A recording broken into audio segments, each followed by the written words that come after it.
Shoosh, please. What's up, everyone? Welcome to another episode of the Strength Classroom. Today I'm showing you, it's a very condensed workout. So this is a good example of something you can do when you don't have a lot of time, but you still stick to your programming. You're still sticking to the core principles of what you're trying to accomplish with your strength and conditioning routine. Just, it's a way of getting a workout in without feeling like, wow, this was a waste. I wasted time or blah, blah, blah. I'm sure everyone's felt like that sometimes. So I've been experimenting, with doing heavier quote unquote dynamic effort exercises just for the sole reason that I feel like the light work is not something that you have to do year round.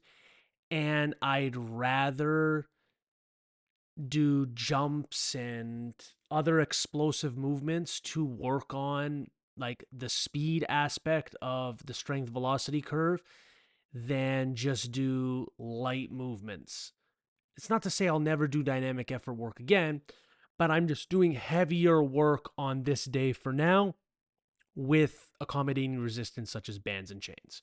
Okay, that's just the main thing I'm doing. I find dynamic effort work works for really, really strong people, and it's a way for them to train heavy with intent. Sorry, to train with intent, but not super heavy at the same time to give their CNS a little bit of a break. And that's what they did at Westside Barbell. Then I did countless sets of loading the sandbag to my shoulder, like countless, to the point where I'm not even exaggerating. It's countless because I actually don't remember how many sets I did. That's a 200-pound sandbag. There's a 150-pound sandbag on the way and a 250-pound sandbag on the way, which will give me some sort of, let's say, variability instead of always having to use the 200-pound sandbag, which should be nice. So countless sets. I would go one shoulder, then the other shoulder, and vice versa.